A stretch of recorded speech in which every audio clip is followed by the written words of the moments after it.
Alright, stop me if you wish. It's no secret that Don Krieg is a terrible, ruthless man. But that doesn't matter to me. It doesn't matter. After we feed all these men, who knows what's going to happen? I am just a simple cook, no more and no less. If someone's going hungry, it's my duty to feed them. That's all I know. What do you say? Is that wrong? Hey, Geen, listen up, because I'm only going to say this once. Feeding someone who's hungry is my sacred moral duty. But, now that your crew is well fed, I have no obligation to them. With a clean conscience, I can beat every last one of them to a bloody pulp. If anyone tries to take the restaurant, they're dead. I'll kill them without a moment's hesitation. Got that? Because if I did, that rat over there would pull the trigger on Zeph. This restaurant is that old man's life. I've already taken everything else that man holds dear.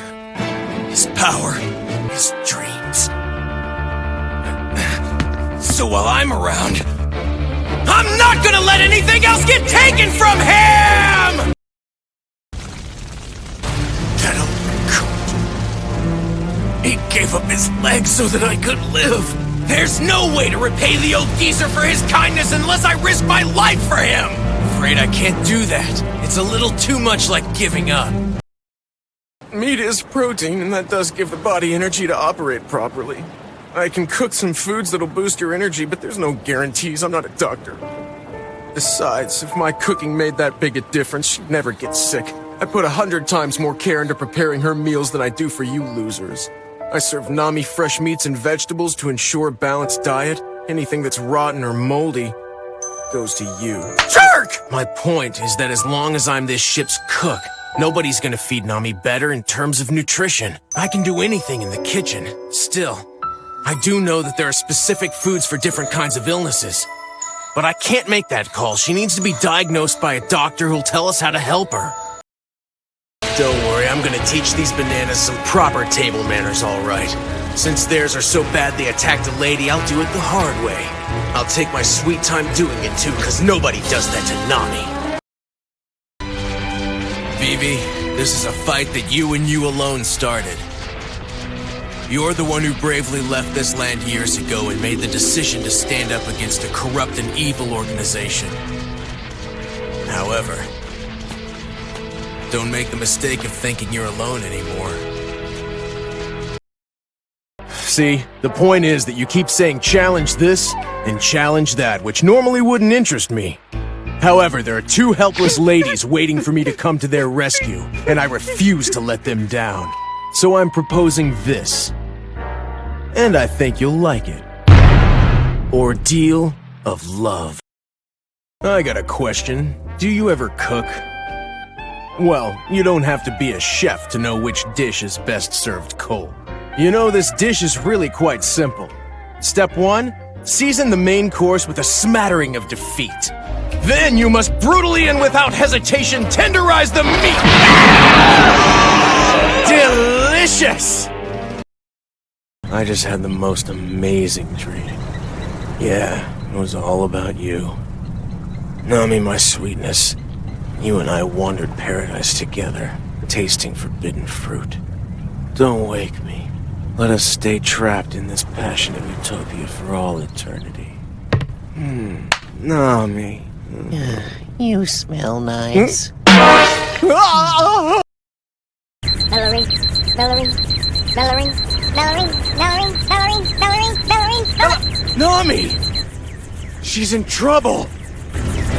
There! Though I only saw her for a second, I'm sure it was Nami on that ship. And while I may not know what dangers lie ahead, at least she's not wearing that t-shirt anymore. I can't focus! God of the White Sea or not, if he lays a finger on Nami, I'll be his personal Blue Sea nightmare! Nami's one! This is a battlefield, right? It's important that the food tastes good. But more important than that is making sure your food stores last. It doesn't matter if you spend 1,000 berries or 1,000,000. You should never waste even a single scrap of food. It is our duty as cooks to utilize every bit of our ingredients with love and skill, just like loving everything about a lady. It's bad enough that he lost the duel. If you pity him at a time like this, you'll end up hurting him more than any of those injuries. I'm sure you have good intentions, but all we can do now is give him dignity in defeat. He knew that when he challenged Luffy to a duel, this is how it might end. Chopper, let me share a secret with you. When a woman tells a lie, a real man forgives her. Read me like a book. But thanks, Mosshead. I never knew that you cared about me so much. Anyway, that settles it. I was willing to fight for Robin even before I knew the truth. But now that you told me how she really feels, I wouldn't stop even if you begged me. A chef must fight without using his hands or knives. Those are sacred. So it's always been my policy to not use them in battle. But since we're in a kitchen, and you're using food as a weapon, that changes things a bit now, doesn't it? It's time for a demonstration.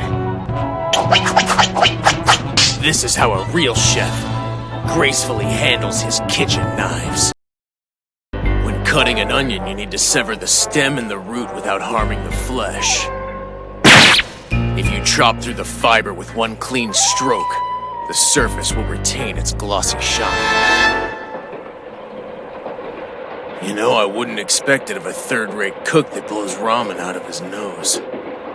But I have to admit, he takes good care of his kitchen knives.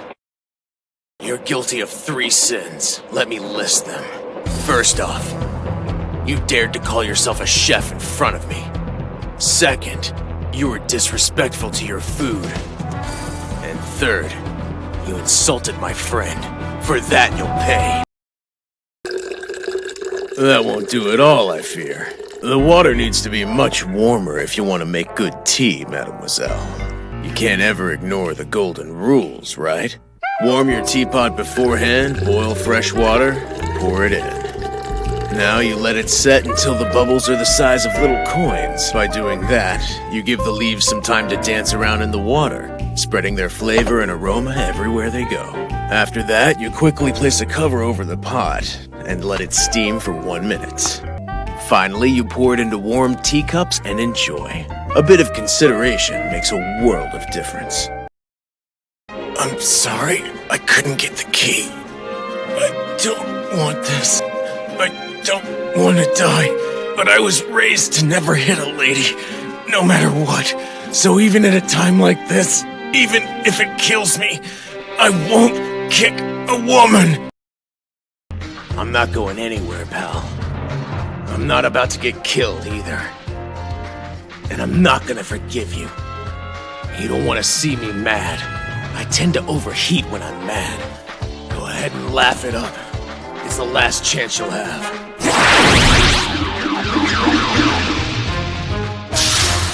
The foot of the devil. Diable jambe.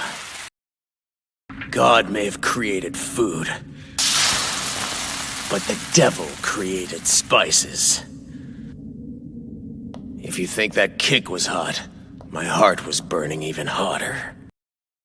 That unique flavor of yours doesn't come from any sort of special spice. The secret, it comes from the very basis of all seasoning, from salt. The problem is, even after everywhere I've sailed, I've never come across a salt quite like this one. It's not a matter of quality, there's something fundamentally different about it. So why does such a unique salt seem to exist only on this island? The answer, it's Aqua Laguna. That storm is troublesome, there's no doubt about it. But as it grows, its waves carry minerals from seas all around the world, making a unique seawater. And a salt made from all those minerals would be equally as unique. But that's not the end of it. In order to make salt, you need a whole lot of seawater. But here, the seawater you're extracting it from comes in on a storm. There's gotta be some special method to do something like that. Listen to me. I always want my crew to eat the very best food. Not only should it be healthy and nourishing, it should be delicious too.